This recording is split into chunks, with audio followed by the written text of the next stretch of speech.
하나님 말씀은 마가복음 주의 말씀 12장 30절 말씀 읽고, 여러분의 교재는 22페이지, 네, 교재 22페이지 8과 우리의 힘을 다해 하나님을 사랑하기 부분을 보도록 하겠습니다. 자, 우리 한 목소리를 읽을까요? 내 마음을 다하고. 시작. 내 마음을 다하고 내 목숨을 다하고 내 뜻을 다하고 내 힘을 다하여 너의 하나님이신 주님을 사랑하여라. 아멘. 자, 우리 눈을 감고 믿음에 선포합시다. 내 영혼이 잘 될 것입니다. 내가 하는 일이 잘 될 것입니다. 내 육신이 강건할 것입니다. 이 모든 것을 이미 가졌습니다. 자, 우리 눈을 감고 주님께서 여러분 주시는 복을 믿음으로 바라보십시오. 오늘 주님께서 여러분의 영혼을 더 잘 되게 하실 것이고, 여러분이 하는 일 가운데 복을 주실 것이고, 여러분의 육신이 날마다 더 강해지는 것을 보게 하실 겁니다. 오늘 우리는 그리스도 안에서 안전함을 누리고, 무엇을 행하든지 무엇을 먹든지 마시든지 다 주의 영광이 될 것입니다. 주님의 영광이 우리 삶에 계속해서 덮어갈 것입니다. 예, 주님 그렇게 임하십시오. 자, 이제 눈을 뜨고 옆에 있는 분들에게 한번 축복할까요? 당신은 이미 다 가졌습니다. 네, 당신은 이미 다 가졌습니다. 우리가 이제 첫 계명 8번째 세션 22페이지 공부하겠습니다. 오늘은 할 겁니다. 네. 저는 이제 어제 우리 텐데이 이게 일반적으로 텐데이 하는 교회 가서 집회를 첫째 날 집회 잘하고 왔고요. 성도님들 많이 은혜 받고 많이 도전되고 하는 좋은 시간들이었습니다. 그리고 오늘 또 여러분을 섬기게 돼서 너무 감사하고요. 자, 우리는 지금까지 무슨 얘기를 했냐면, 하나님을 사랑하는 것에 대한 중요성에 대한 얘기를 했어요. 하나님을 사랑하는 것이 너무 중요하다. 특별히 마지막 때가 되면, 마지막 때에 여러 가지 신앙적인 요소 안에서 여러 가지 새로운 정의들이 일어나야 된다는 거예요. 새로운 정의. 근데 사실 여기서 말하는 새로운 정의는 새 것이 아니라 온전한 정의라고 볼 수 있어요. 온전한 정의. 특별히 뭐에 대해서? 예수님에 대해서, 그 다음에 이스라엘에 대해서, 그리고 오늘 우리가 배우고 있는 하나님을 사랑한다라고 하는 이 하나님 사랑에 대한 영역에 대한 새로운 정의가 반드시 필요하다는 거예요. 왜냐하면 인본주의적인 사상이 교회를 이미 엄습하고 있고, 이 인본주의적인 사상이 교회를 엄습함으로 말미암아 성경을 읽을 때에 모든 기준을 하나님의 나라와 예수님에 대한 기준으로 보는 것이 아니라 자기 기준과 자기의 관점으로 보는 일들이 비일비재하게 일어나고 있기 때문이고, 그러한 개념이 들어와 있는 모든 사상 안에는 인본주의가 싹트고 있습니다. 그리고 마지막 때가 될수록, 주님의 오심이 가까워질수록 이 자기중심적인 인본주의의 신앙관들은 더 강해질 것이기 때문이에요. 그럼 여러분, 사실 인본주의가 뭐냐면, 인본주의는 기준이 인에 있는 거예요. 그죠? 기준이 인에 있는 거예요. 신본주의는 뭐예요? 그죠? 예. 신본주의는 기준이 신에 있는 겁니다. 하나님께 있는 거예요. 자, 그러면 우리의 기준, 우리 삶의 기준, 내가 예수님을 신앙하는 기준을 하나님께로 가져오려면은 그 기준점을 다시 어디로 옮겨야 될까요? 말씀으로 옮겨야 돼요. 말씀에 기록된 대로. 그리고 말씀이 무엇을 말하는가를 선명하게 볼 수 아는 어떤 영적인 눈들이 필요합니다. 근데 우리는 이것조차도 우리의 편의와 우리의 필요와 우리의 신학적인 교리와 관점으로 보기 때문에, 성경을 성경으로 바라보지 못하기 때문에 또 이 안에서도 인본주의가 일어나요. 그래서 가장 좋은 것은 뭐냐면, 성경은 성경 그 자체가 이미 계속해서 말씀을 가지고 성경을 해석해 가고 있다는 거예요. 그래서 우리가 성경을 공부할 때 있어서 가장 좋은 방법은 말씀이 말씀을 해석하게 하는 것입니다. 따라합시다. 말씀이 말씀을 해석하게 하라. 그래서 우리가 구약을 공부할 때에 그 구약의 말씀을 무엇으로 해석하냐면은 신약에서 예수님이 어떻게 말씀하셨냐는 거고, 신약의 예수님의 메시지를 어떻게 이해하냐면은 구약에서 하나님이 뭐에 대한 얘기를 하셨길래 예수님이 여기서 이러시는가, 이게 깨달아져야 된다는 거예요. 그래서 구약 따로 신약 따로가 아니라 구약과 신약이 예수 그리스도 안에서 하나로 이렇게 관통되어지는 말씀의 이해됨이 있어야 되고, 여러분이 그런 깨달음들이 계속해서 일어나길 바랍니다. 근데 그러려면 신학 공부를 해야 되는 게 아니라 아주 단순하게 여러분이 그걸 이루기 위해서는 성경을 많이 읽으면 됩니다. 제가 성경을 많이 읽어요. 그 많이라는 기준이 어느 정도 읽어야 된다고 그랬어요? 그렇죠. 이래도 되나 싶을 정도로 성경 읽어야 된다는 거예요. 이래도 되나. 이거 어제 또 했거든요. 다들 웃더라고요. 여러분 성경 많이 읽으십시오. 얼마나 많이 읽은 겁니까? 1년에 2번 읽어야 많이 읽습니까? 몇 번 읽어야 될까요? 따라합시다. 이래도 되나 싶을 정도로 내가 성경을 이래도 되나, 이만큼 이렇게 읽어도 되나 싶을 정도로 읽다 보면 어느 순간 하나님의 말씀 안에 말씀의 영이, 그 말씀의 영이 나를 사로잡는다는 거예요. 말씀의 영이. 저는 여러분 안에 각자 이런 경험들이 꼭 있길 바라고. 그래서 예수님이 이 마지막 때에 성경을 통해서 다시 말씀을 공부하고 말씀대로 사는 삶을 통해서 우리 신앙 안에서 여러 가지 것들을 다시 정의하실 건데, 그 중에 우리는 지금 뭐라고 있냐면 하나님을 사랑한다는 거. 그래서 하나님 사랑을 내 관점에서 하지 말고 하나님의 관점에서 해보자는 거예요. 그래서 이 공부를 진행하고 있는데, 그 하나님을 사랑하는 것에 있어서 가장 선명한 그 청사진이 뭐냐면은 마가복음 12장 30절 말씀. 오늘 하나님을 어떻게 사랑한다는 거예요? 내 마음을 다하고 내 목숨을 다하고 내 뜻과 힘을 다하여 너희 하나님이신 주님을 사랑하라. 그래서 주님, 우리는 지금까지 마음과 목숨과 뜻을 다하는 것까지 공부했고요. 오늘은 그래서 힘을 다해서 하나님을 사랑하는 것이 뭐냐, 이 부분에 대해서 좀 나누기를 원합니다. 그래서 교재 22페이지 보겠습니다.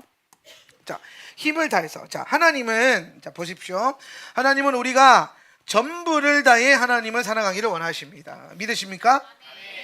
그리고 이 초월적인 사랑의 관계 안에서 우리의 영혼과 삶은 하늘의 충만함을 누리게 됩니다. 우리가 이 땅의 충만함을 누리는 존재가 아니라 무엇의 충만함을 누리는 존재라는 거예요? 하늘의 충만함을 누리는 존재라는 거예요. 여러분, 이게 진짜 동의가 되세요? 근데 화내는 게 아니고 진지하게 물어보는 거예요. 정말 여러분, 하늘의 충만함이 여러분이 누려지는 게 여러분 삶의 갈망이 되어집니까? 그걸로 충분하십니까? 근데 많은 분들이 속아요. 많은 분들이 하늘의 것이 아니라, 영적인 것으로의 충만함이 아니라 이 세상의 무언가로 하나님 대신해서 뭔가 자꾸 채우려고 그래요. 어떤 사람은 돈을, 물질을, 어떤 사람은 쾌락을 쫓을 것이고, 어떤 사람은 명예를 쫓아요. 어떤 사람들은 자기가 사랑하는 뭐 자녀들이나 가족이나 자기 배우자나, 그러니까 여러분, 우리를 충만하게 하는 것에 가장 중심에 예수님이 있어야 돼요. 여러분을 안전하게 하는 것 중심에 예수님이 있어야 돼요. 여러분 삶의 공허한 그 공허의 중심에 예수님이 채워져야 되고, 여러분 삶에 있는 갈망의 중심에 예수님을 원하는 믿음이 필요한 겁니다. 마지막 때가 되니까 주의 종들이 많이 넘어지고 있어요. 슬프죠? 안 슬프세요? 저는 우울증 오는 줄 알았어요. 너무 속이 상해서. 근데 여러분, 하나님께서 끊임없이 하나님의 종들의 죄와 문제를 드러내시면서 지금 뭘 하고 계시는 걸까요? 하나님이? 목회자들이 문제다, 교회가 썩었다, 선교단체 썩었다, 그 얘기하고 계시는 걸까요? 정말 예수님이 그걸 목적으로 그걸 드러내시는 걸까요? 여러분, 주님이 그런 분입니까? 여러분이 죄악 가운데 있을 때, 은밀한 죄 가운데 있을 때 기도에게 나아갔을 때에 막 다 드러내가지고 막 힘들게 하고 괴롭게 하는 게 주님의 목적입니까? 아니에요. 주님의 목적이 뭐예요? 그걸 드러내신 이유가 뭐예요? 다시 회복시키고, 다시 거룩하게 만들고, 또 그 과정을 통해서 하나님의 종들과 하나님의 사람들을 다시 또 뭐하게 만드는 거예요? 더 거룩하게 만드는 거예요. 지금의 시간들을 우리가 지나가면서 저는 여러분 스스로를 더 많이 돌아볼 수 있었으면 좋겠어요. 저는 제 자신을 더 많이 돌아볼 거고 이 공동체를 더 많이 돌아볼 거고, 그러면서 정말 예수님이 이 마지막 때에 우리에게 요구하시는 거룩함과, 제가 거룩함에 대한 설교를 하자마자 이 일이 터지면서 소름이 돋더라고요. 근데 여러분, 결국에는 제가 말한 예수님이 우리에게 원하셨던 거룩함의 핵심이 뭐라 그랬어요? 하나님의 거룩함에 내가 도달하는 거예요. 근데 그게 내 노력으로 된다 안 된다? 그래서 뭘 열어주신 거예요? 십자가로 그 문을 열어주신 거잖아요. 십자가로. 그럼 여러분이 무엇을 의지할 때 여러분이 진정으로 예수님이 원하시는, 하나님이 원하시는 그 거룩함을 여러분이 누릴 수 있을까요? 뭘 할 때에? 십자가를 바라볼 때에. 지난주 우리 설교로 치자면 부활의 주님을 바라볼 때에. 오늘 여러분 삶 가운데 예수님을 묵상하고 예수님을 부르고 예수님을 선포할 때에 그게 별거 아닌 것처럼 보이죠. 별게 아니지 않다라는 겁니다. 그리고 별거 아닌 게 아니어야 된다는 겁니다. 예수님하고 불렀을 때에, 그냥 아무 시간에 예수님하고 불렀을 때에 멍하니 있지 않고, 핸드폰 하고 있지 않고, TV 드라마 이런 거 보고 있지 않고, 그 작은 순간에 예수님을 부르고 부활의 주님 나와 함께하여 주시옵소서, 이런 작은 기도 한 번을 통해서 그 순간 여러분을 찾아오셔서 임하시는 그 주님이 대단한 영적인 능력을 부어주고 대단한 영계의 체험을 하고 대단한 일이 일어나지 않는다 하더라도 주님이 그렇게 함께 하심으로 말미암아 우리의 영 안에 주님이 주시는 뭔가로 채워지고 충만해지기 시작할 거예요. 그걸 여러분 간과하면 안 돼요. 그걸 아무것도 아닌 것처럼 여기면 안 돼요. 매 순간 여러분 예수님을 부르십시오. 예수님 좀 까먹지 마세요. 예수님 잃어버리지 마세요. 이제 아프지 말라고요. 맨날 전날 까먹고 딴 거 하고 있고, 일하면서도 자꾸 예수님 찾고, 가만히 있으면서 핸드폰 하고 싶으면 핸드폰 하면서도 예수님 좀 찾아봐요. 뭐 역사가 일어나겠지.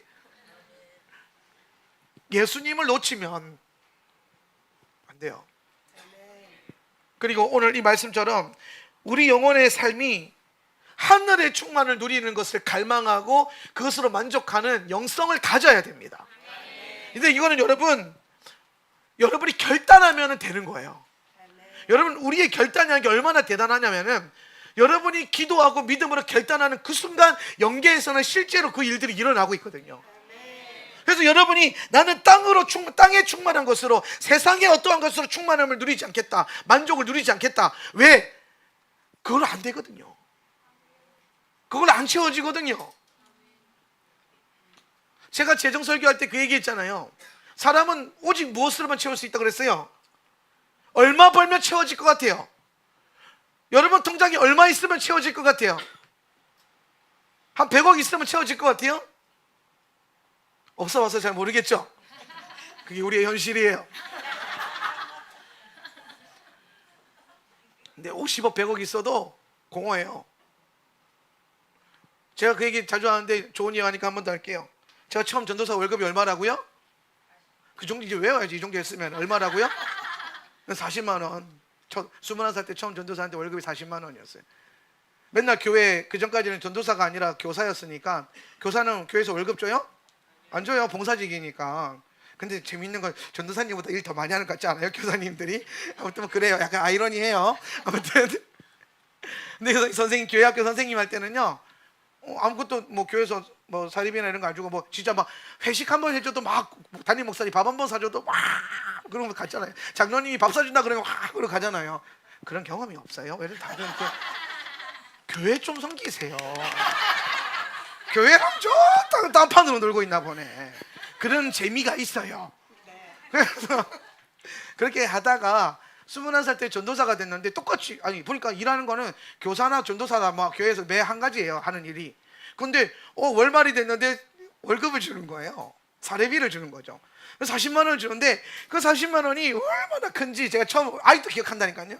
제가 사역 가던 데가 상록수 안산이었는데 사리비를 받아서 주머니 이렇게 넣었어요. 옛날에는 이제 이체 안 해주고 바로 이제 봉투에 딱 넣어서 생색 내면서 주셨거든요. 그래서 봉투 딱 넣었는데 주머니 넣었는데 지하철 타고 가는데 서울 사람들은 코베 가잖아요. 가슴이 막 쥐적쥐적 두근거리는 거야 막. 그래서 나도 모르게 지하철 타고 가면 서서 이러고 가는 거야. 돈 40만 원 있나 없나 체크하면서 막 그러는 거예요. 막 걸어갈 때도 막 이러고 걸어가는 거예요. 그때는 그게 그렇게 컸어요. 얼마나 좋던지. 그래서 막 이 40만 원으로 뭘 하지? 막 엄청 행복한 거예요. 40만 원 할 수 있는 게 천지백깔인 거예요. 그래서 우리 와이프 맛있는 거 사줄까 막 그러면서 막 우리 그때 여자친구였으니까 막 그러면서 너무 행복했는데 그렇게 한 1년 지났는데 한 2년 지났구나. 2년 지났는데 우리 친구 전도사들이요 한 달에 60만 원을 받는다는 거예요. 나는 얼마 받는다고요? 40만 원. 근데 저 친구는 보니까 일주일에 2번밖에 안 나가. 금요일 주일. 나는 매일같이 나가는데 나는 일은 더 많이 하는데 왜 나는 40만 원이고 저는 60만 원. 근데 하나님께 기도했어요. 하나님 60만 원 받는 전도사 되게 해주세요. 그때가 이제 23살이었는데 나도 내 친구들처럼 60만 원 받고 싶어요. 그리고 이제 군대 갔다 왔는데 어떤 교회에서 저를 채용을 해가지고 제가 스카우트 받아서 갔는데 그 교회에서 첫 달 월급 딱 들어오는데 60만 원이 딱 들어온 거예요. 그 60만 원 딱 들어오는데 이제 갑자기 생각이 나는 거예요. 하나님 60만 원 받는 전도사 되게 해주세요. 꿈을 이루었어요. 네. 꿈이 이루어졌어요. 할렐루야. 그 60만 원이 또 얼마나 40만 원 받다 60만 원 받으면 얼마나 기분이 째져요. 뭐 할 수 있는 게 더 늘었어요. 20만 원이나 늘었어요. 막 그래서 60만 원으로 뭐 하지? 그래서 또 막 그래서 살았어요. 그러고 또 한 1년 지나고 대학원 다니고 있는데 1년 되는데 우리 친구 전도사님들이요 전임 전도사가 됐어요. 전임 전도사가 되니까 갑자기 월급을 150만 원을 준다는 거예요. 월급을. 나는 얼마 받는다고요? 60만 원. 그러니까 내가 하나님께 기도했어요. 하나님 나도 150만 원 받는 전도사 되게 해주세요라고 기도했어요. 그런데 하나님이 어디까지 은혜를 베풀어 주셨냐면은 파트 전도사인데 한 달에 월 수입이 160만 원 들어오게 해주셨어요. 능력자. 그러니까 진짜 와. 그래서 내가 막 160만 원 딱 받으니까 10만 원 약간 인센티브 오버 시켜 주셨거든요. 그러니까 너무 감사하다. 내가 드디어 한 달에 150만 원 받는 그 전도사가 됐구나. 그러고 있는데 옆에 부목사님들이 있는데 부목사님들은 월급이 200만 원이 넘어간다는 거예요. 부목사인데 나는 얼마 받는다고요? 160만 원. 그래서 또 하나님께 기도. 하나님 200만 원 받는 하는 그 순간 내 영이 갑자기 딱 그걸 깨닫게 하는 거예요. 뭘 깨닫게 하냐면 40만 원 받았을 때 그렇게 감사했는데 60만 원 받는 친구들 보면서 부러워하고 60만 원 받는 전도사 됐는데 150만 원 받는 전도사 되니 부러워하고 150만 원 받는 전도사 되게 해달라 했는데 하나님이 은혜 주셔가지고 160만 원 10만 원이나 더 받는 전도사 되게 해주셨는데 얼마나 감사해야 돼요. 그런데 또 여기서 뭐라고 했어요? 250만 원 받는 목사 되게 해달라고 기도하고 앉아있는 거예요. 자, 그러면 내가 250만 원 받는 목사가 됐다고 칩시다. 아니, 돈 1000만 원 받는 목사가 됐다고 칩시다. 연봉 1억 받는 목사가 됐다고 칩시다. 나는 또 그 다음에 무슨 기도할까요? 연봉 10억 받는 목사들이 부럽지 않을까요? 연봉이 뭐 100억이라고 하는 해외 큰 교회 목사들이 부럽지 않을까요? 그럼 또 그 기도를 하고 앉아있지 않을까요? 그러면 내가 연봉 100억 받는 목사가 됐다고 한번 쳐봅시다. 말도 안 되겠지만 그런 목사 있는지 없는지도 모르겠지만 아무튼 그러면 나는 진짜 만족이 올까요? 내 삶은 행복할까요? 내 삶은 그 돈 10억 100억으로 진짜 하늘의 충만함처럼 그 충만함을 누리고 있을까요? 여러분 돈 100억이 사람을 충만하게 해준다면은 그 부자 얼마 전에 자살했던 그 김정주 그 회장처럼 자살 안 합니다. 망했는데도 자산이 몇백억인데 망해서 자산이 몇백억인데도 마음에 충만함이 없고 위로가 없으니까 삶을 포기하잖아요. 제가 그런 사람들의 이야기들을 쭉 보면서 사람이 돈으로 만족을 얻을 수 있는 존재가 아니에요. 착각하면 안 돼요. 지금 여러분이 없어서 자꾸 착각하고 있는 건데 똥을 꼭 먹어봐야 아는 건 아니에요. 돈이 똥이라는 건 아니고 거기에 가치를 두는 인생이 가치 자체가 똥이라는 겁니다. 여러분, 이 한 줄이 너무 중요해요. 주님과 초월적인 사랑의 관계를 유지하고, 초월적인 사랑의 관계를 유지하고, 그 안에서 우리 영혼이, 내 삶이 하늘의 충만함을 누리는 것을 경험해야 됩니다. 성령 충만하면, 예수님으로 충만하면 없는 것을 있는 것처럼 보게 돼요. 돈이 아무리 많아도, 통장이 꽉꽉 차 있어도 없어 보입니다. 그 눈으로는 충만해지지 않습니다. 하나님이 먹고 살 만큼 돈 벌게 해주고 계시면 감사하세요. 먹고 살만하게 돈 버는 건 쉬운 것도 아닙니다. 그것도 복이에요. 감사하십시오. 그리고 그걸로 충만해질 생각 아싸리 하지 말고 하늘의 충만함을 누릴 수 있도록 여러분이 영적인 존재라는 걸 늘 깨닫고 힘을 다해서 주님을 사랑하십시오. 힘을 다해서 이 하늘의 충만함을 누려보려 애쓰시기 바랍니다. 그 다음 절에 우리가 전심으로 하나님을 사랑하기 위하여 반드시 해야 되는 중요한 훈련이 하나 있는데, 그게 힘을 다해 하나님을 사랑하는 겁니다. 여기서 힘이 뭐냐면, 힘이란 우리가 가지고 있는 모든 재원을 의미한다는 거예요. 재원이라는 것은 뭡니까? 내가 가지고 있는 내 삶의 근간을 이루고 있는 모든 능력들을 말하는 거예요. 예를 들어서 육체적인 힘, 이것도 힘이에요. 육체도 힘이고, 물질도 힘이죠. 그죠? 물질도 힘이잖아요. 영향력도 힘이죠. 또 뭐가 힘이야? 성품도 힘이죠. 네. 다양해요. 그러니까 여러분이라는 존재를 이루고 있는 어떠한 에너지와 어떠한 능력과 그 모든 것들, 그게 다 뭐예요? 영적인 권위도 있어요. 영권도 힘이죠. 예. 이것이 다 뭐냐면 힘이라는 거예요. 힘. 그래서 우리는 이걸 다 뭘 위해서 쓴다? 이 모든 힘을 하나님을 사랑하는 것을 향해 쓴다는 거예요. 건강하세요? 감사하십니까 그걸로? 그럼 여러분 건강한 몸으로 뭐 하고 있어요? 축구하고 있어요? 조기 축구 할 거예요? 건강한 몸으로. 여러분 그 건강한 몸으로 예수님 사랑하십시오. 건강한 몸으로. 저희 지방에 누가 조기 축구 하고 있어요? 그냥 해본 말인데 너무 예언적인가? 저희 그 지방회장 목사님이 재작년에 심장 스펜스를 2개를 박았어요. 심장에 스펜스를. 근데 그분이 그 전에 암 이력도 있으시고 몸이 안 좋으신 분인데 사역을 하시는 거예요. 근데 그분이 심장 스펜스 받고 그 다음에 목사들 모아놓고 이제 우리 원래 예배 드리는데 설교할 때 그런 얘기하는 거예요. 심장 스펜스 받고 아무것도 못하고 사역도 못하고 병원에 누워 있는데 들었던 첫 번째 감정이 뭐냐면, 건강할 때 더 충성할 걸. 심장이 멀쩡할 때 예수님께 좀 더 뭘 더 할 걸. 왜 그러지 못했을까? 이 생각을 하셨대요. 네? 건강할 때 꼭 아파봐야 이렇게 생각나게. 그래서 목사님 그러는 거예요. 여러분 아프기 전에 예수님께 더 드리십시오. 예수님께 더 헌신하십시오. 네, 자기는 병원에서 그 생각했다는 거예요. 더 충성할 걸. 열심히 했지만 그래도 더 충성할 수 있었는데 더 드려볼 걸. 이런 생각. 그게 뭐예요? 힘을 다해 주님을 사랑하는, 육체로 주님을 사랑하는 방법이에요. 물질도 마찬가지죠. 더 드려볼 걸. 네. 여러분 사랑하게 되면 쓰게 되잖아요. 아닙니까?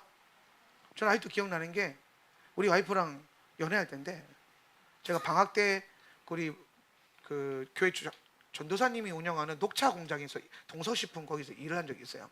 녹차를 제가 만든 녹차 마시는 분들 여기 있을 수도 있습니다. 네. 동서 녹차 한 2004년도 거기에 나 한 잔 마셔본 적 있다 그러면 내가 다 하나씩 도장 찍고 해서 이제 납품한 겁니다. 전국으로 납품하면. 그 공장 가서 일을 했는데, 녹차 그냥 다, 그래서 공장에서 일하는 게 쉽지 않더라고요. 근데 이제 방학 때 2달간 일해라 그래서 일을 하는데, 아직도 생각나요. 딱 월급을 받았는데 월급 진짜 많이 받았어요. 한 100만 원 넘게 받았던 것 같아요. 한 달 동안 일해가지고. 100만 원 딱 받아가지고 2주 만에 다 썼습니다. 그때 내가 경제를 깨달았어야 되는데 이 학생들이 얼마나 큰 지금 은혜인지, 내가 그때 경제에 관심이 없어가지고 2주 만에 그걸 다 썼어요. 예, 쓸 때가 있더라고요. 어디다 썼을 것 같아요? 우리 사라 목사님한테 다 썼어요. 예. 반지도 맞추고 옷도 사주고 맛있는 것도 먹고 그동안 못 먹었던 거 다 먹으러 다니자 그러면서 진짜 다 썼어요. 한 달 뼈 빠지게 일해가지고 100만 원 넘게 벌었는데 2주 만에 다 썼을 때 허탈했을까요? 안 허탈했을까요? 안 허탈했어요. 왜? 내 사랑하는 사람한테 쓴 건데 오히려 더 모자란 게 아쉬웠어요. 더 해주고 싶은데 더 줄 수 있는 게 돈 100만 원밖에 없다. 그러니까 내가 더 벌어서 더 행복하게 해주고 싶다. 근데 내가 큰 착각을 했어. 우리 와이프는 물질이 사랑의 언어가 아니에요. 분명히 2주 동안 다 써줘 해줬는데 그 다음 주에 또 싸웠어요. 그 다음 주에 또 혼났어요. 그때 조금 아쉬웠어요. 내가 분명히 2주 만에 돈 다 써서 잘해줬는데 왜 나는 혼을 나고 있을까? 이 세상에 많은 혼나고 있는 남편들을 위로하면서 여러분의 아내의 사랑의 언어를 반드시 캐치하셔서 낭비하지 않는 인생 되시기를 축복합니다. 근데 뭐 지금에서 웃으면 낭비라 그러지만 사실 하나도 안 아까웠어요. 내가 그렇게 해서라도 저 여인의 환심을 살 수 있다면, 내가 그렇게 해서라도 저 여인을 기쁘게 해줄 수 있다면, 없는 게 부족하죠. 없는 게 아쉽죠. 없는 게 아쉬운 거예요. 여러분 자녀들한테 더 해주고 싶잖아요. 네, 그죠? 우리가 건강한 목적이 있기 때문에 절제를 하는 거고, 내 자녀들 더 주는 것보다 더 높은 차원의 사랑과 가치가 있다는 걸 알기 때문에 절제하는 거잖아요. 우리가 뭐 없어서 절제하는 건 아니잖아요. 그죠? 아멘 하세요. 아들이 없어서 그런 줄 착각하잖아요. 너희 엄마 아빠들 다 있대. 다 있어요. 그런데 더 높은 가치가 있기 때문에 우리는 절제하면서 쳐다보지 마라 배상물. 다 있어요. 그런데 제가 경험했던 게 뭐냐면 사랑하니까 쓰는 거 주는 게 아깝더라 안 아깝더라? 안 아깝더라는 거예요. 자, 예수님을 사랑하면은 예수님께 돈 쓰는 거 아까울까요? 안 아까워요. 여러분 헌금 아까워요? 헌금 아까워하지 마세요. 하나님께 드렸잖아요. 사랑하는 마음으로. 그리고 하나님 일에 쓰여지고 있잖아요. 예. 하나님이 일하고 계시잖아요. 아까워하지 마세요. 하나님 살아 계시잖아요. 그뿐만 아니에요. 여러분이 가지고 있는 영향력, 성품, 그 다음에 영적인 능력 모든 게 다 뭐를 위해서 사용되어지냐? 하나님을 사랑하는 거. 그렇게 할 때 우리는 또 주님과의 초월적인 사랑을 누릴 수 있게 된다는 겁니다. 그래서 우리는 육체적인 힘, 재정력, 명예, 사회적 권위, 영적 권위 등 내가 가진 모든 힘으로 우리는 하나님을 사랑해야 됩니다. 힘이란 내가 소유하고 있는 것입니다. 힘이란 내가 가지고 있는 모든 것입니다. 우리는 내 모든 힘을 다해 하나님을 사랑하는 데 사용함으로써 하나님의 모든 것을 얻을 수 있습니다. 이게 기가 막힌 거야. 내 전부를 다해서 주님을 사랑하기 시작하면은 우리는 주님의 모든 것을 얻을 수 있어요. 여러분 이거 다르게 설명하면 이런 거예요. 내가 내 일부를 가지고 하나님을 사랑하게 되면 우리는 하나님의 일부를 얻게 되겠죠. 누구 손에요? 내 손에요. 그렇죠. 그래서 여러분 예수님을 위해서 하나님을 위해서 인생의 전부를 드리는 거 결코 여러분 아까운 인생 아닙니다. 절대로 손해보는 인생 아닙니다. 우리는 이 한 번의 투자로, 이 한 번의 헌신으로 영원을 누리게 될 거고, 영원히 이것에 여러분이 오늘 주님 앞에 드렸던 그 모든 것들이 영원이란 그 시간 안에서 정말 그렇게 주님 사랑하고 섬기길 잘했다는 그 마음을 영원히 누리게 될 겁니다. 후회도 마찬가지예요. 더 섬길 걸 천국에서 영원히 후회하지 마시고 오늘 여러분 힘 닿는 데까지 주를 사랑하십시오. 네. 그래서 주님을 다 얻는 거예요. 우리가 가장 중요한 갈망은 어떻게든 뭘 써가든 뭘 드리든 예수님을 얻는 겁니다. 예수 그리스도는 내가 얻을 수 있는 가장 온전하고 위대한 분이에요. 오늘 그런 은혜가 있기를 축복합니다. 그런 과정 안에서 우리가 힘을 다해 주님을 사랑할 때에 딱 세워지는 첫 번째 라이프 스타일이 뭐냐면 금식의 라이프 스타일이에요. 자, 왜 금식이 나오냐면, 자, 여기서 말하는 금식은 음식을 안 먹는 패스팅을 말하기도 하지만 그 패스팅 너머로 우리가 가지고 있는 모든 것이죠. 우리 힘이 모든 것이라고 했죠. 내가 소유하고 있는 모든 것. 그 모든 것을 금식하듯 하는 거예요. 무슨 말이요? 금식은 포기하는 거죠. 먹는 걸 포기하는 거예요. 어떤 것들을 포기하는 거예요. 내려놓는 거죠. 그러면 이 영성이 힘을 포기하는 영성으로 가져가야 되는 거예요. 힘을 다해 하나님을 사랑한다는 것은, 힘을 다해 하나님을 사랑하기 위해서 우리가 할 수 있는 가장 좋은 방법은 내가 가지고 있는 힘을 자꾸 부인하는 겁니다. 내가 가진 힘을 내려놓는 겁니다. 힘을 낼 수 있어요. 근데 내지 않는 거죠. 쓸 수 있어요. 쓰지 않는 거죠. 누굴 위해? 하나님을 위해. 자세히 한번 볼게요. 자, 금식이랑 내 힘의 소유를 하나님께 돌려드리는 거예요. 괜찮아요. 자, 금식이란 내가 가지고 있는 모든 것들이 힘인데 그 힘을 뭐 하는 거라 그랬어요? 다시 하나님께 돌려드리는 거.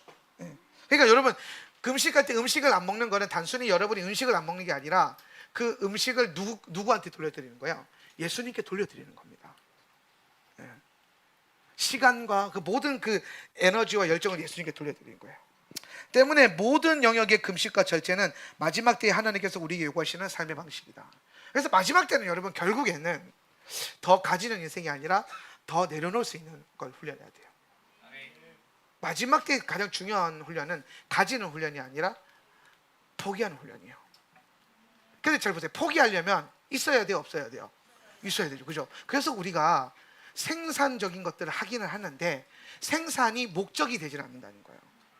우리가 생산하는 목적이 뭐라고요? 그렇죠? 이게 아이러니예요. 내가 생산하는 목적이 뭐라고요? 포기를 위하여. 이거 엄청난 영적인 상징이죠. 내가 최선을 다해서 가지지만 그걸 뭘 위해서? 예수님 앞에 포기하는 삶을 위해서. 그래서 마태복음 6장에 나타나는 근식의 삶에, 이게 무슨 말이냐면 마태복음 6장은 산상수훈이잖아요. 산상수훈인데 그 산상수훈에 금식의 삶에 대한 5가지 방법이 나오는데 섬김과 베품과 기도와 축복과 금식 이렇게 나와 있어요. 자, 이것들을 좀 나눠볼게요. 자, 금식하는 삶은 우리의 마음이 하나님의 은혜를 받을 수 있도록 만듭니다. 이거 되게 단순한 건데요. 자, 은혜는 갈망하고 굶주린 자들에게 주어집니다. 은혜는 뭐 하는 자들에게? 갈망하는 자에게. 그래서 이는 비움과 연결되어 있는 거예요. 비움. 자발적 금식과 연약함, 자발적 가난의 핵심은 예수 그리스도의 은혜를 담을 수 있는 그릇을 확보하는 겁니다. 이해가 되세요? 네. 내가 가지고 있는 주머니에 뭐가 꽉 차 있어요. 네. 근데 여기 꽉 차 있으니까 예수님이 들어갈 수 있는 공간이 있어요, 없어요? 없단 말이에요. 그래서 예수님이 못 들어간다고 한탄하는 구절이 있잖아요. 요한복음에 보면 누구를 향해서? 바리새인을 향해서. 바리새인을 향해서 뭐라고 하냐면 너희 마음속에 하나님 말고 다 가득 차 있다는 거예요. 너무 세상 오만 것으로 다 종교적이고 모든 것으로 가득 차 있어서 예수님이 들어갈 자리가 없다라는 거예요. 그런데 예수님이 누구를 찾아다니시죠? 죄인들, 창기들, 멸시받는 자들, 조롱받는 세리들, 병자들, 이런 사람들 찾아다닙니다. 그 사람들은 다 하나같이 공통적인 특징이 있어요. 뭐예요?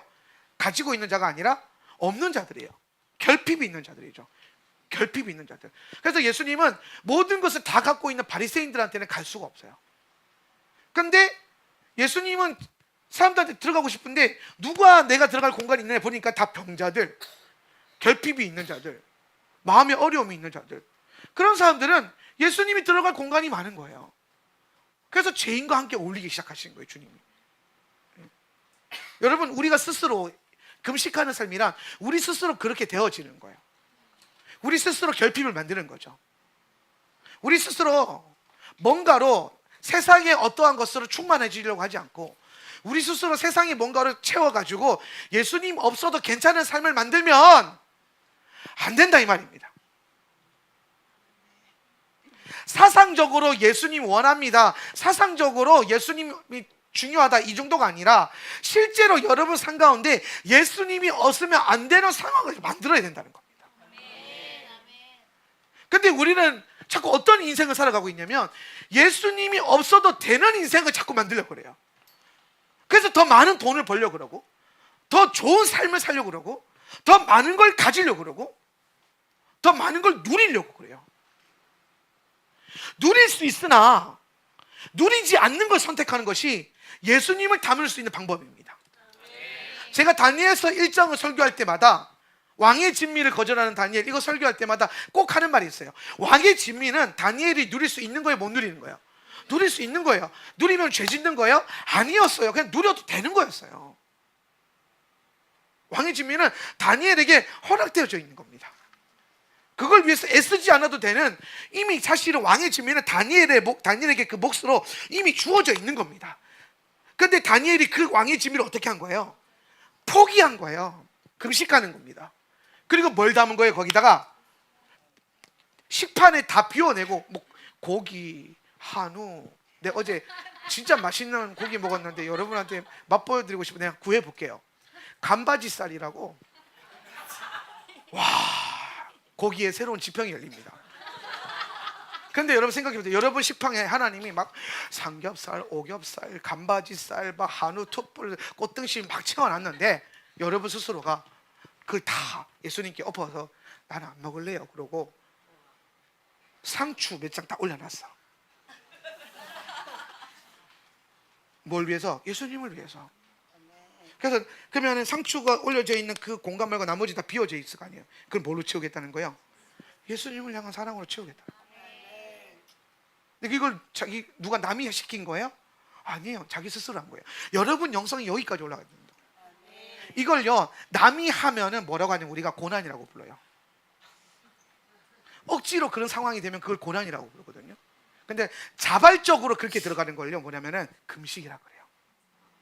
돈이 없어서 못 먹는 걸 고난이라고 그러고요, 있는데 안 먹는 걸 금식이라고 그러는 거예요. 이해가 되세요?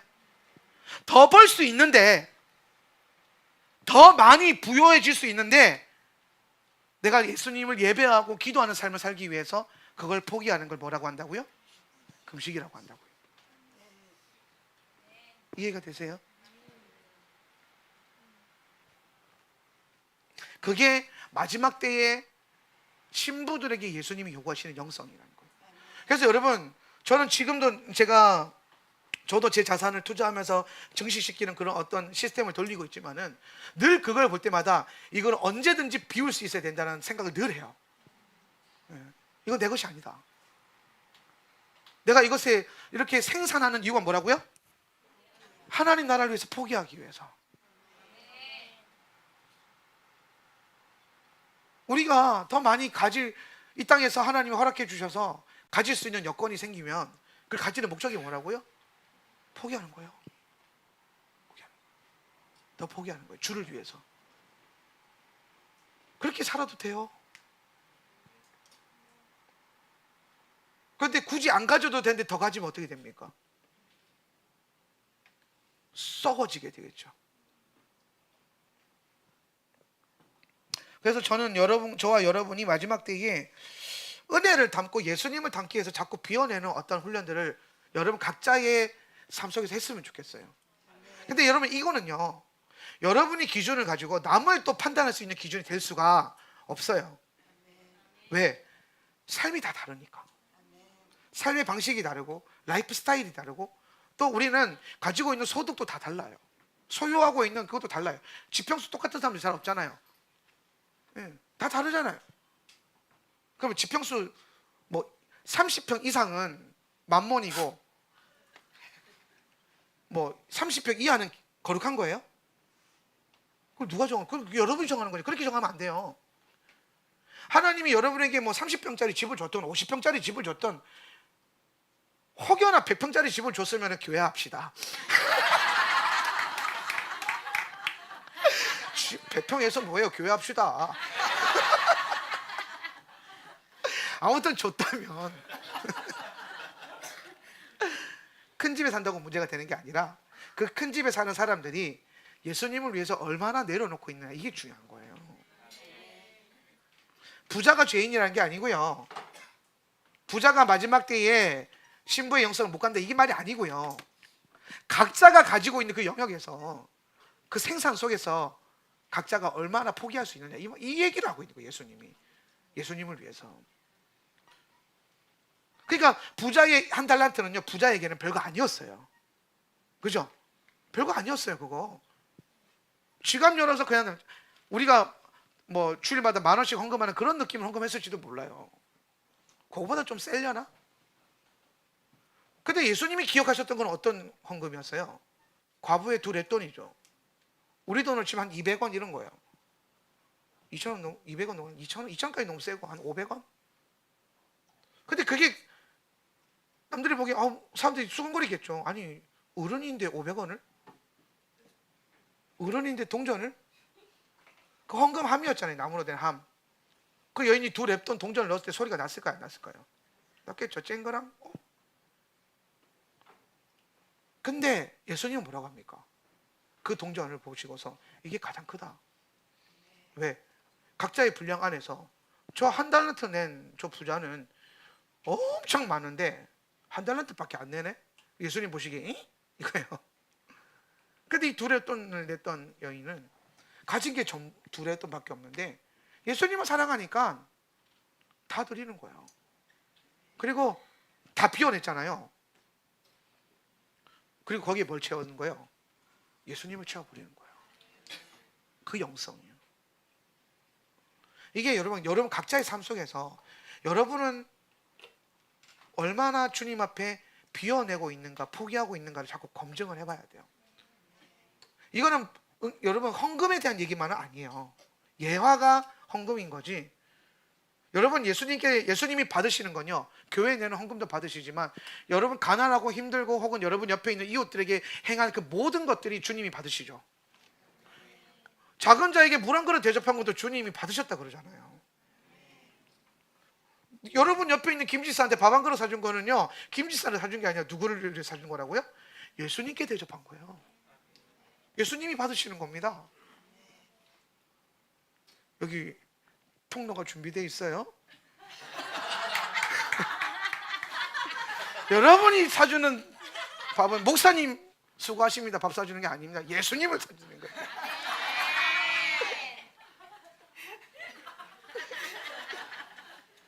표정이 안 좋지?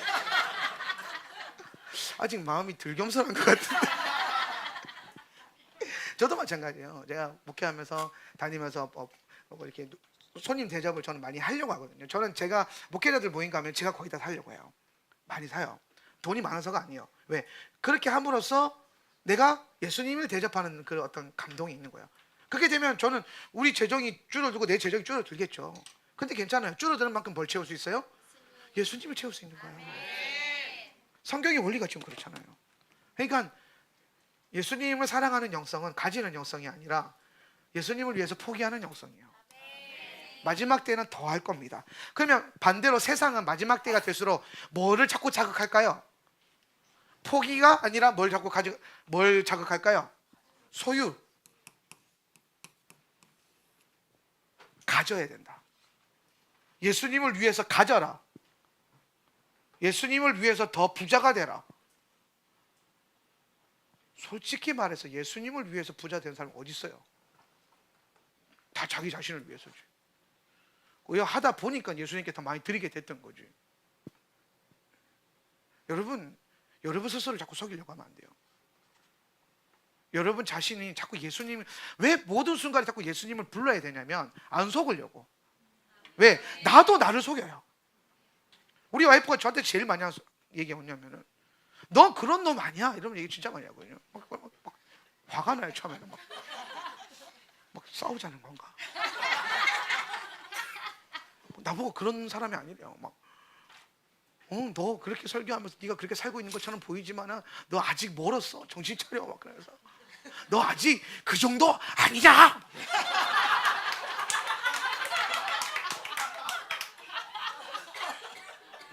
물론 우리 와이프가 정말 귀한 하나님의 종이라고 할 때도 있어요. 10번 중에 한 2번은, 난 8번은 그런 존재가 아니라고 하는데, 진짜 부글부글 하죠. 나는 그렇게 산다고 살았는데 내 옆에 있는 가장 나를 잘하는 내 여자가 아니라 그러니까 내가 너무 화가 나서 예수님께 가서 예수님, 저 사특한 입을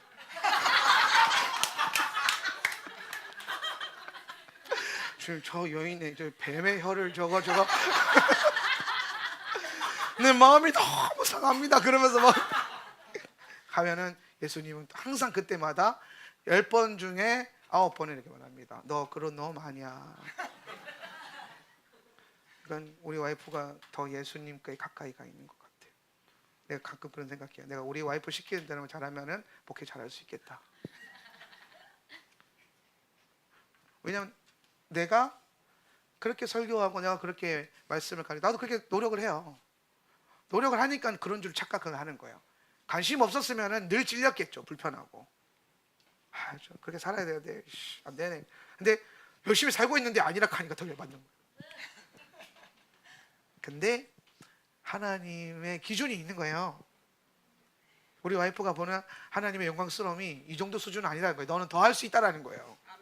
너는 주님을 위해서 더 드릴 수 있다. 너는 예수님을 위해서 더 나아갈 수 있다. 더 피워내라. 하나님의 영광을 위하여서. 그런데 이게 비단 저만의 문제는 아니고 우리 모두의 문제예요. 사실은 여러분이 가지고 있는 기준 안에서 여러분이 되게 괜찮다, 이 정도면 괜찮은 믿음이다라고 생각하고 있지 않습니까? 예수 이 정도 믿음도 괜찮지 않나, 이 정도 생각해서는 안 됩니다. 한마디 해드릴까요? 여러분 그런 사람들 아니에요. 우리는 아직 멀었어요. 그래서 감사하잖아요. 갈 길이 많아서. 지루하진 않겠다. 양옆을 둘게 보면은 억울하진 않다. 나만 그런 게 아니니까.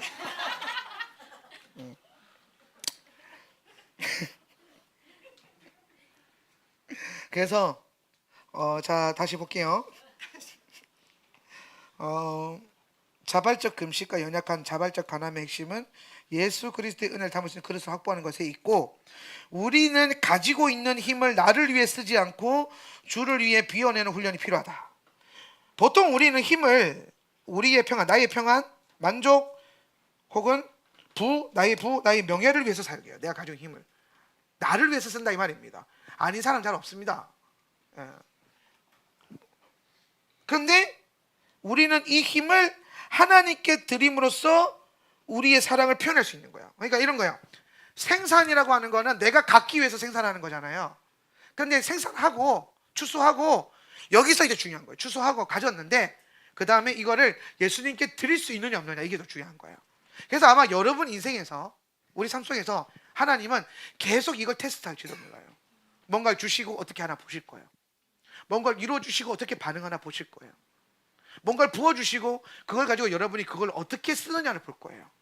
그거를 예수님을 위해서 쓰고 있는지, 예수님을 위해서 포기하고 있는지, 아니면 더 나은 자기의 삶과 자기의 안락함과 평안함을 위해서 쓰고 있는지를 예수님이 체크하실 겁니다.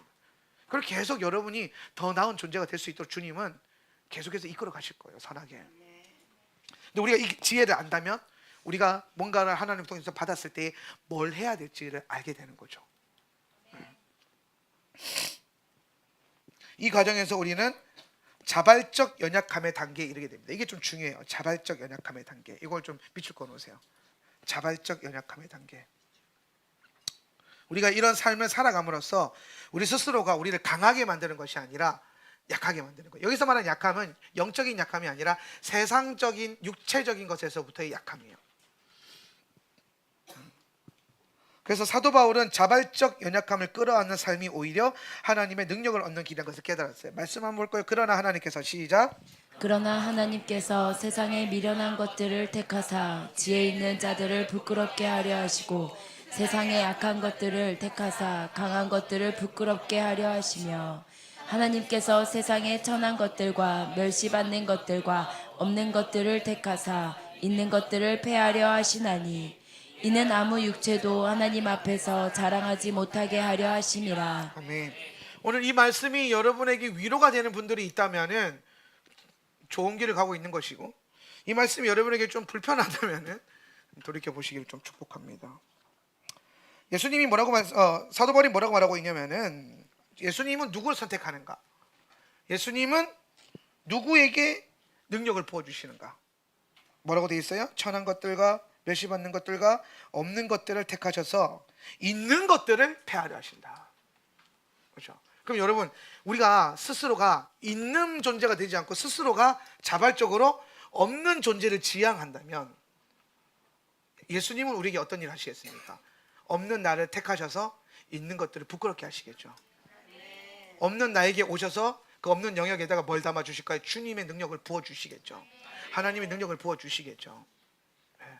우리가 하나님 일을 할 때나 교회 일을 할 때나 제가 많이 경험하는 건 뭐냐면은 없을 때 역사가 더 많이 일어나요. 없을 때.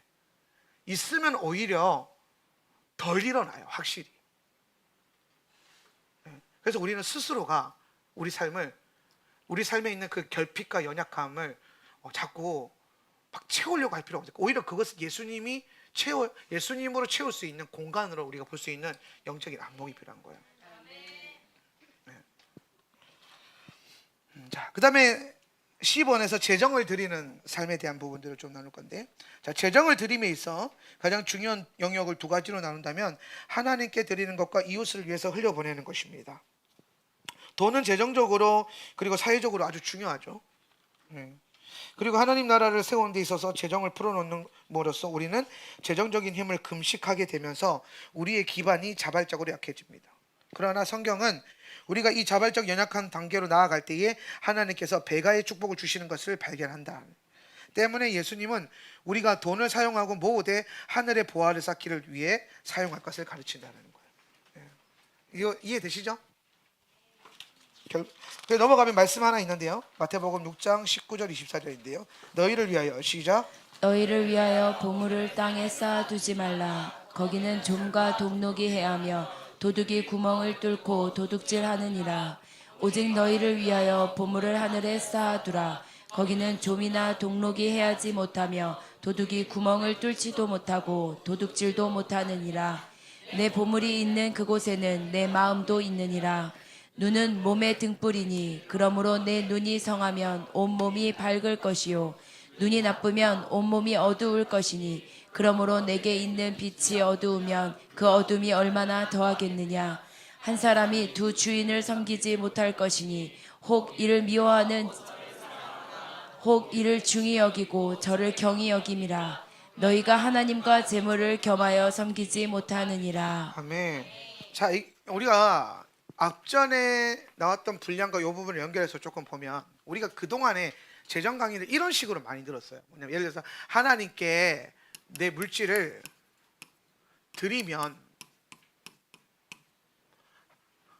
하나님께서 축복을 주신다. 물질을 배가의 축복을 주신다. 이런 말 많이 들었죠, 그죠? 근데 그러니까 사람들이 물질을 드릴 때 목적이 어디에 있어요? 여기에 있어요. 아니라고 말할 수 있습니까? 이렇게 배웠는데 우리는, 그죠? 그래서 우리는 은연중에 하나님께 드리면 약간의 보험 심리가 있어요. 그게 뭐냐면 하나님 채워주신다, 더 주신다, 더 많이 부어주신다, 축복을 주신다. 그걸 보고 던지거든요. 근데 여러분, 요 메커니즘을 갖는 게 성경적이지 않는 거예요. 이거 그러니까 우리 선배 목사님들이 잘못 가르친 거예요. 성경은 뭘 얘기하냐면은 우리가 가지고 있는 물질을 하나님께 드린다. 그래서 나는 실제로 어떻게 돼요? 약해진다. 그죠? 그리고 이 드린 만큼 가난해지겠죠?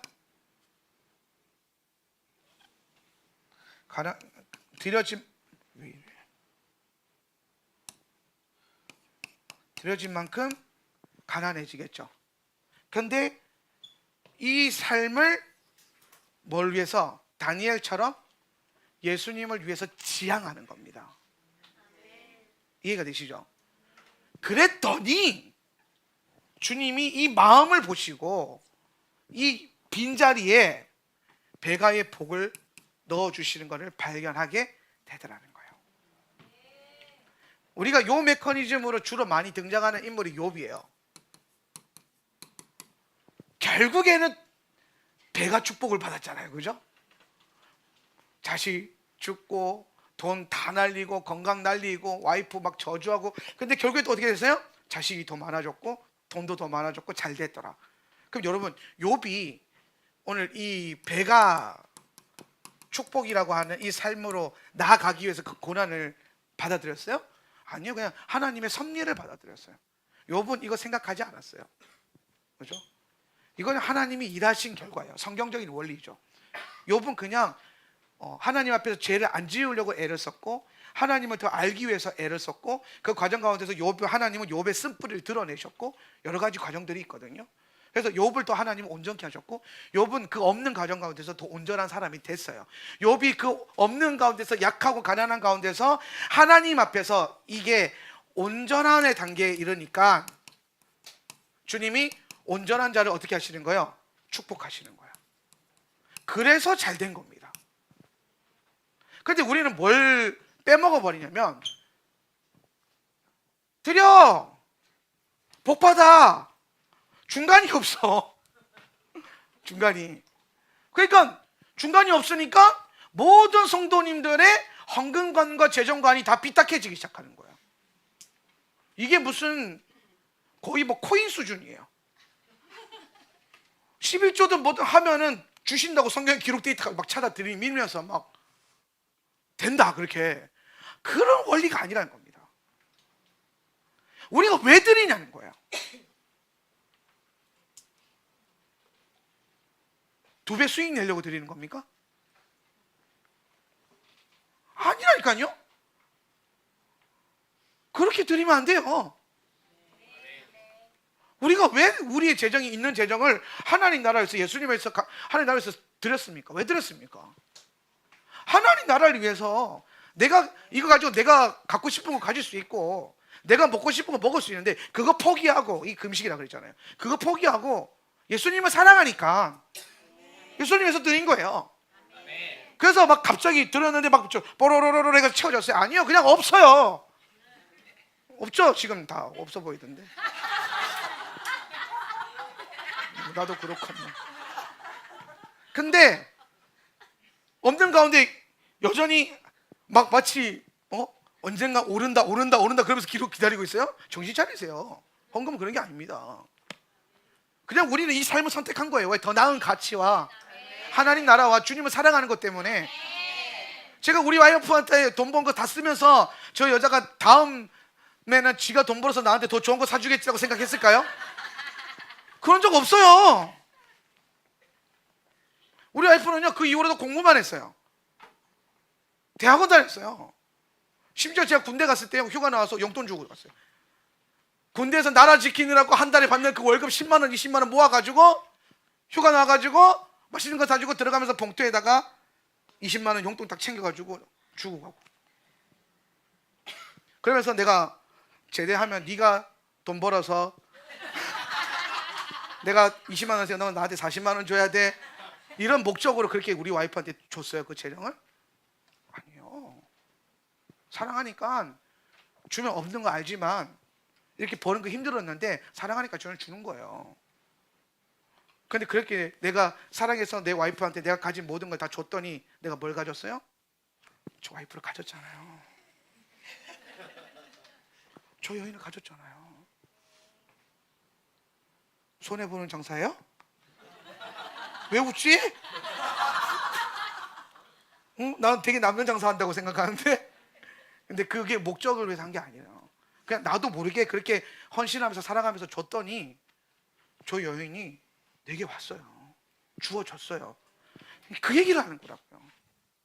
내가 하나님을 사랑해서 하나님께 물질을 드리고 헌금을 드리면서 드리면은 뭐가 되겠지, 뭐가 뭐 더 부어지겠지, 내가 더 많은 축복을 받겠지, 이 목적이 아니라 그냥 예수님을 사랑해서 드렸단 말이에요. 그래서 우리는 약해졌고 드린 만큼 가난해졌어요.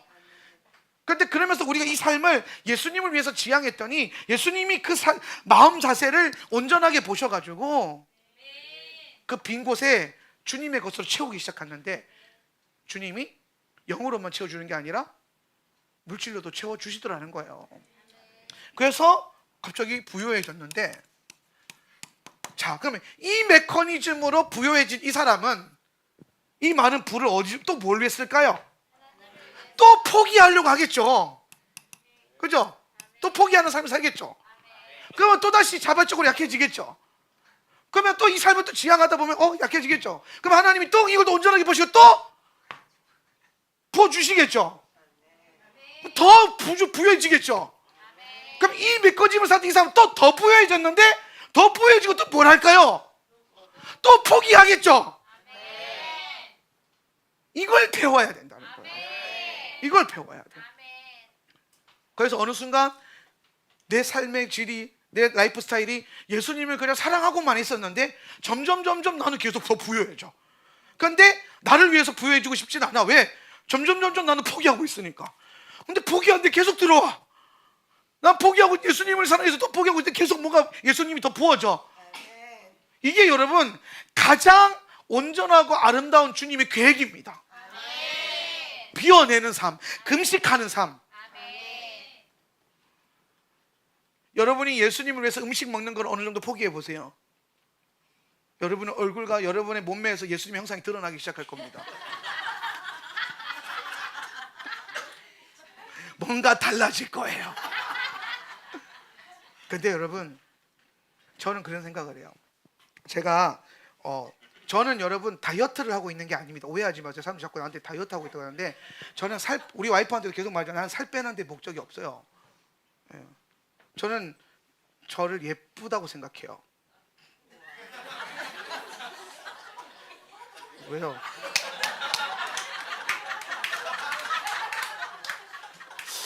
경상도 저러면 안 되는데. 오늘 주일 예배 끝나고 경상도 좀 다 남으세요. 이렇게 지역 감정이 연합이 안 돼서야 목회가 서겠습니까? 저는 그냥 살을 빼려고 했던 게 아니라, 저는 핵심은 건강이 핵심이었는데, 왜 건강이 싶었냐면은 하나님 일을 잘하고 싶었어요. 생각해보세요. 여러분 목사님이 맨날 병원에 있어요. 맨날 집에 있어요. 맨날 막 이러면서 나와요. 그래도 우리는 주님께 영광이 될 수 있습니다. 그래도 그런 사람들이 문제가 있다는 게 아니라, 그래도. 근데 나는 지금 멀쩡하잖아요. 그죠? 더 멀쩡하게 살 수 있잖아요. 더 건강하게 살 수도 있잖아요. 더 강하게 살 수도 있잖아요. 근데 가만히 있으면 저절로 됩니까? 계속 먹고 싶은 대로 먹으면 그게 됩니까?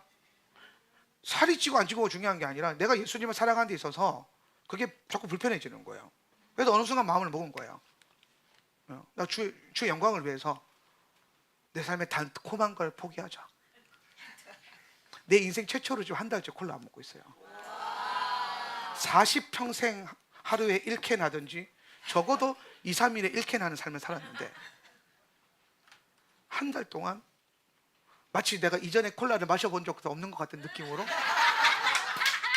전혀 땡기지 않는 그런 영적인 엄청난 은혜 안에서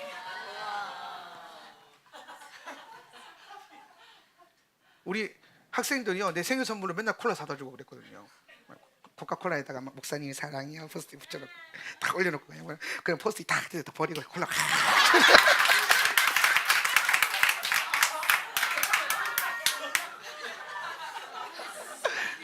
다원아 상처받지 마. 그 마음도 예수님을 위해서 금식해야지. 많이 챙겨줬어요. 얼마나 예쁜지 몰라요. 그렇지만 모든 포스트잇은 다 쓰레기통에 들어갔다는 거. 그러나 콜라는 내 안에 있다는 거. 네가 준 콜라는 이 안에 있어. 중요한 건 우리가 예수님을 위해서 드린다라는 거는 이걸 목적으로 드리는 게 아니라는 거예요. 그죠? 우리는 반대로 생각해. 이게 오히려 목적이 돼야 돼. 주를 위해서 가진 것을 포기할 수 있고, 예수님을 위해서 내가 더 약해질 수 있는 삶, 그걸 선택하는 겁니다. 예수님을 위해서.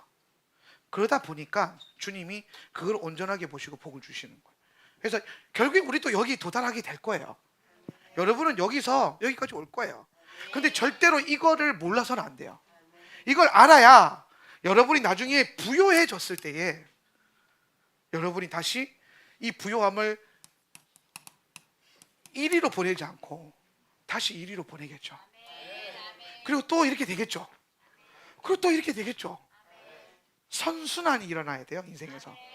악순환이 일어나는 게 아니라. 할렐루야. 이런 은혜가 있기를 축복합니다. 그래서 우리는 뭐 할 수 있다? 우리가 삶을 통해서 내 것을 채우는 게 아니라 내어드리고 스스로 약한 것을 선택하고 나를 위해서 채우는 게 아니라 하늘 보좌와 주를 위해서 채우는 삶을 선택하는 거. 이런 지불 방식을 선택했을 때에 하나님께서 역사하셨더라는 거예요. 네. 창세기 23장 9절 말씀, 그가 그의 반머리에, 한번 읽어볼까요? 시작. 그가 그의 반머리에 있는 그의 막벨라 굴을 내게 주도록 하되 충분한 대가를 받고 그 굴을 내게 주어 당신들 중에서 매장할 소유지가 되게 하기를 원하노라 하매. 자, 하나님께 재정을 드리는 삶을 통해 우리는 탐욕과 부족함으로부터 오는 두려움, 여기 두려움이 있죠. 사실은 그 두려움과 싸울 수 있는 방법을 배우게 됩니다. 사실 우리가 재정적인 것에 대한 약함을 이기려는 방법은 드리는 거예요. 만몬을 이길 수 있는 방법은 드리는 겁니다. 네, 만몬은 자꾸 꼬실 거예요. 가져야 이기지. 근데 아니요, 드려야 이깁니다. 네, 여러분이 가난한 자를 위해서 뭔가를 주기 시작하고 구제하기 시작하고 하나님 나라에서 심기 시작하면은 원수가 볼이 얼얼해집니다. 그래서 하나님의 사람들은 값을 지불하는 삶의 방식을 선택했어요. 성경에서. 그래서 아브라함도 막벨라 굴을 누가 준다 그러지만 그냥 삽니다. 그 다음에 사무엘하 24장 24절을 보면은 리우나의 타작마작 나오죠. 다윗이 죄 짓고 난 다음에 속죄제사 여기 드리려고 해서 드리려고 하는데 이것도 여부스 사람이 준다 그러지만 다윗이 굳이 돈 주고 사고 또 재물도 준다고 하지만 굳이 돈 주고 삽니다. 뭐 하는 거예요? 자기가 스스로 값을 지불한다는 거예요. 하나님을 위해서. 그리고 다윗이 나중에는 주의 성전을 지으려고 자기가 가지고 있는 소유를 성전 짓기 위해서 다 헌신합니다. 그때 솔로몬에게 물려준, 하나님 성전 지으라고 물려준 돈이 오늘날 화폐 단위로 110조 원 정도 된답니다. 110조 원.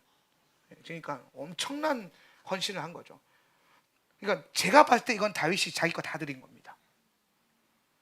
다 드리고 다윗은 뭘 선택한 거예요? 다윗의 장막을 선택한 거예요. 주님 앞에서 기도하고 예배하는 삶. 우리는 재정을 베풀거나 흘려보냄을 통해서 예수님을 향한 사랑을 표현할 수 있습니다. 우리가 드리는 사랑은 줄어들지 않게 될 것인데 이는 하나님께서 더 많은 재정으로 우리를 채워주시기 때문입니다. 그래서 이 말씀을 우리가 이 패턴을 이해하고 난 다음에 이 말씀을 이제 읽을 수 있는 거예요. 너희 조상 때로부터 시작. 너희 조상 때로부터 너희는 내 규례를 떠나서 지키지 않았다. 이제 너희는 나에게로 돌아오너라. 나도 너희에게로 돌아가겠다. 나 만군의 주가 말한다. 그러나 너희는 돌아가려면 우리가 무엇을 하여야 합니까? 하고 묻는구나. 사람이 하나님의 것을 훔치면 되겠느냐? 그런데도 너희는 나의 것을 훔치고서도 우리가 주님의 무엇을 훔쳤습니까? 하고 되묻는구나. 11조와 헌물이 바로 그것이 아니냐? 너희 온 백성이 나의 것을 훔치니 너희 모두가 저주를 받는다. 너희는 온전한 11조를 창고에 들여놓아 내 집에 먹을거리가 넉넉하게 하여라. 이렇게 바치는 일로 나를 시험하여 내가 하늘문을 열고서 너희가 쌓을 곳이 없도록 복을 붓지 나 만군의 주의 말이다. 제가 이 말씀을 늘 신뢰하기 때문에 어떠한 순간에서도 11조를 하나님께 드리는 삶을 꼭 살라고 종용을 하는 겁니다. 11조를 드리는 삶은 아주 놀라운 축복의 삶을 문을 열 수 있는 거예요. 근데 오늘 이 11조를 드릴 때 하나님은 말라기를 통해서 뭐라고 말하냐면은 너희가 11조를 드린다면 내가 하늘 문을 열고 너희에게 쌓을 것이 없도록 복을 부어주겠다. 이 일이 일어나게 하는 거예요. 배가 축복의 일 역사가. 근데 오늘 이것만 바라보고 이렇게 보고 여기서 이렇게 가는 게 아니라 사실은 말라기까지, 창세기부터 말라기까지 오는 이 여정 안에서 하나님이 이스라엘에게 가르친 거는 이거예요. 하나님을 사랑하는 거, 하나님을 위해서 자기 것을 포기하는 거. 근데 이스라엘이 그걸 선택하지 않아요. 이 땅의 것을 갖기 위해서 하나님을 버려버려요. 바알을 선택하고 아세라를 선택하고 세상의 원리를 선택해요. 하나님은 너희가 그것 좀 없더라도 하나님을 더 붙들기를 원하는 거예요. 하나님을 선택하기를 원하는 거예요. 그런데 말라기 가서야 이 원리를 이제 딱 설명하는 거예요. 그러면 네가 나를 선택한다면, 나를 위해서 11조를 드리기 시작한다면, 나를 주인으로 여기고 나와 언약을 맺는다면 내가 너에게 복을 쏟아부어 주겠다. 이 전체 이 과정을 가르치는 겁니다. 저는 이 메커니즘이 마지막 때를 살아가는 성도의 중심적인 재정론이라고 생각해요. 제가 여러분들한테 1년에 한 번씩 꼭 재정 강의를 할 때마다 어떻게 가난에서부터 자유해지는가, 어떻게 채무에서부터 자유해지는가, 어떻게 우리가 하나님의 부요함의 단계에 들어갈 수 있는가, 이 강의를 많이 했습니다. 그 강의가 틀렸다는 게 아닙니다. 그 강의는 지금도 유효하고 여러분이 그 강의를 들을 필요가 있습니다. 그런데 이제 문제는 그거예요. 그래서 내가 왜, 무엇을 위해서 여러분은 지금 생산을 하고 있습니까? 우리는 월화수목금 생산을 위해서 살았어요. 뭔가를 여러분이 일을 하셨습니다. 돈을 벌었죠. 농사를 지었죠. 뭘 했습니다. 생산을 한 거예요. 공부하는 거, 아이들에게는 그게 생산이죠. 근데 그 생산을 통해서 이 생산의 목적이 뭡니까? 오늘 이 강의는 여러분의 모든 생산의 목적, 그 힘의 목적이 하나님을 사랑하는 것에 있어야 한다, 이 얘기를 하고 싶은 거예요. 그러기 시작하면 하나님 나라의 선순환의 원리가, 축복의 원리가 우리 삶 가운데 임할 거라는 거예요. 이건 여러분 엄청난 도전일 거예요. 여러분 안에 이런 삶을 이미 도전하고 계신 분들도 있을 거고, 할까 말까 고민하고 있는 분들도 있을 것이고, 어떤 분들은 그렇게 생각할 수도 있겠죠. 이곳에는 없길 바라지만, 에이, 저런 게 어디 있어. 근데 여러분, 이 하나님 나라의 성경의 말씀에서 제시하고 있는 마지막 때의 이 라이프 스타일을 여러분 삶 가운데 도전되어지는 은혜가 있었으면 좋겠어요. 그 시작점이 우리에게는 11조가 될 수도 있고 구제가 될 수도 있겠죠. 구제와 성경. 또 여러분 삶 속에서 여러분에게 마주하는 그 모든 상황에서의 베풀어 줌과 하나님 나라의 어떤 일들이 일어날 때 여러분이 헌신하는 어떤 그 영역들이 있겠죠. 근데 제가 분명히 보는 것은 하나님 앞에 자발적으로 연약함의 단계를 들어갈 줄 아는 사람이 하나님 나라의 안에 결국에 들어갑니다. 하나님 나라와 결국에는 연결되어집니다. 하나님 나라를 위해서 아무런 갑지불을 할 줄 모르는 사람들은 그 하나님 나라가 임했을 때는 결코 그것을 맛보지 못합니다. 저는 저와 여러분이 그 하나님 나라의 영광을 다 맛보길 바라요.